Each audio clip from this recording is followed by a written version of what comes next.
Welcome back to Car Groves, and today we introduce our newest project, the 67 Cougar.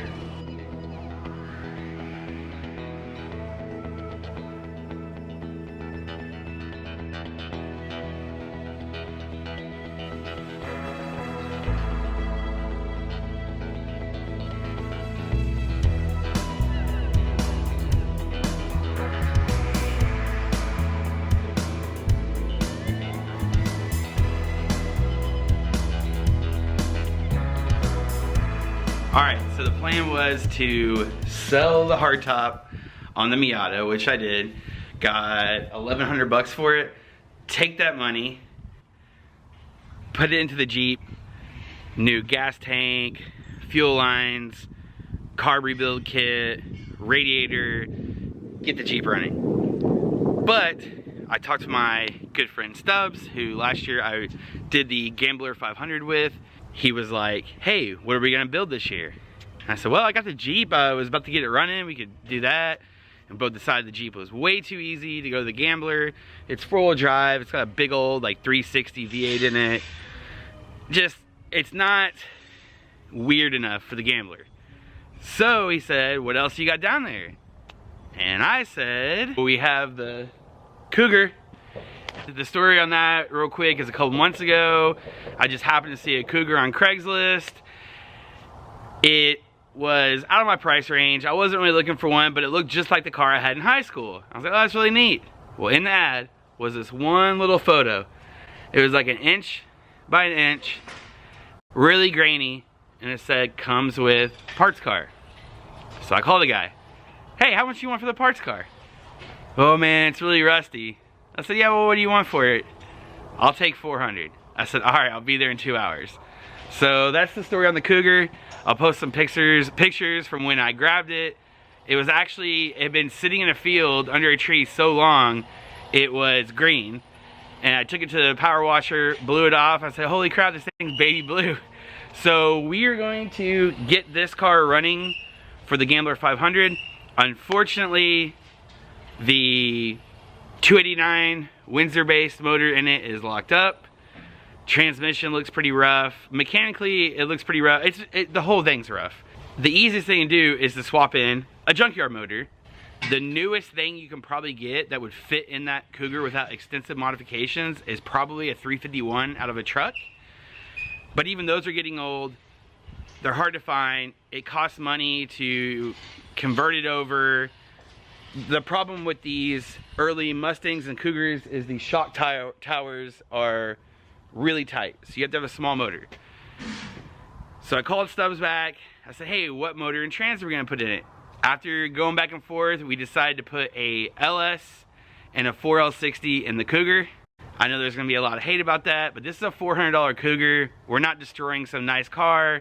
So it's gonna get a 5.3 4L60. And yeah, it's gonna be a neat project.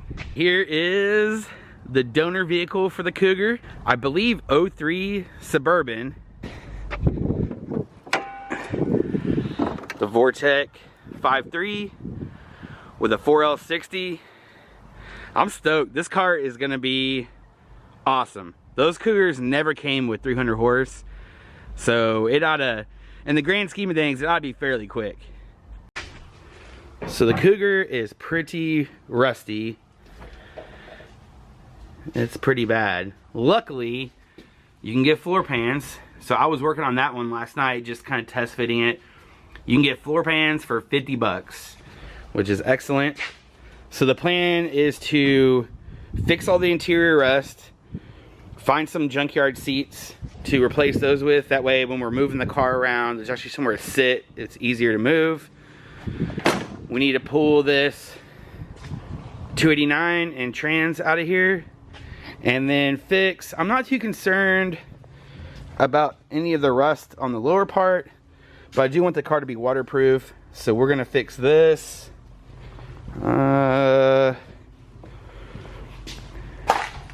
Fix this. Here's a piece of the passenger floorboard I cut out last night. That's how bad it is.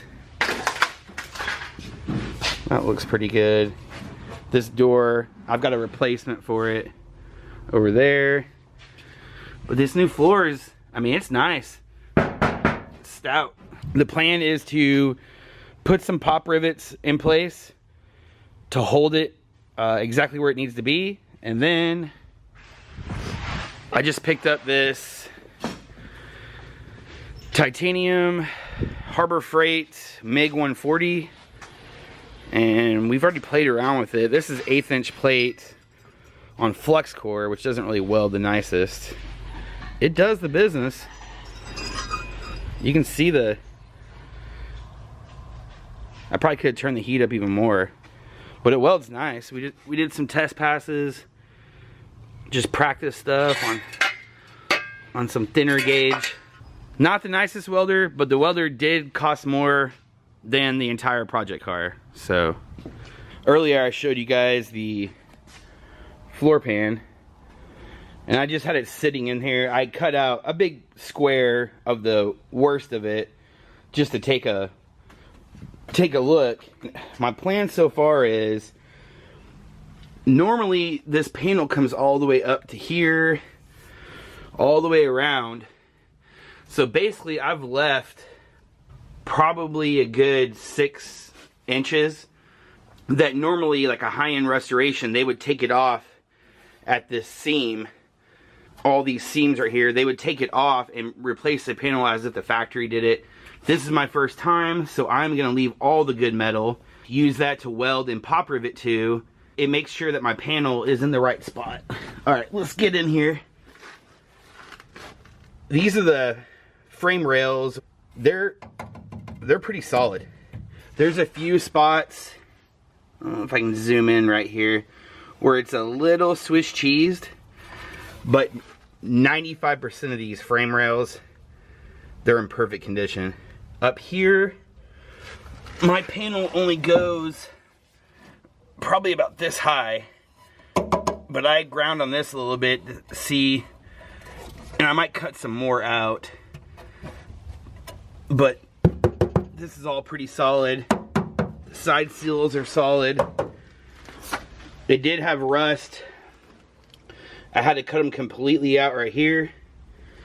Back here there was some usable metal that I left. That way my new pans just sit right here on the old pan. From looking at this car, you know, these frame rails, this is just scale that I shot down in there. They're solid. No rust on them, no damage. It appears as if somebody left the windows down for many years. So it's an odd way for a car to rust. It rusted from the inside out. So most cars will rust from the outside in. I almost feel like this makes less damage from the inside out because the water pooled at the bottom. So we cut that out, and the new pan's gonna go in there and be really secure, which left the frame rails in good condition. And I'd also venture to bet that some of these rusty spots here, back there, that's all from a previous owner. It looks like, it appears like to me that somebody at some point tried to start a restoration on this car. They did some sanding on it and then just abandoned the project, which left the car to rust. The last time the car was registered was in November of '82. So there's no telling who messed with it. But if you look in the trunk, that's a newer gas tank. So I'd be willing to bet somebody was messing with this car at some point after '82 and left the windows down. So that's all I got tonight. I actually got smoked out of the garage doing all the grinding and cutting, and I didn't realize it until it was too late. I kind of looked around, I was like, man, it's really dusty. Step out of the car and I look around the shop and it is just full. So I open up the bay doors to blow it out. I also couldn't find any weld-through primer today. It's Sunday in Houston. I went to Home Depot, O'Reilly's, AutoZone. Nobody had weld-through primer, so I'm gonna go get some gas, some 75-25 for the welder, so I can run some solid core tomorrow and make less of a mess. I'm also going to try to find some weld-through primer, and we're going to put these floor pans in the car. So until then,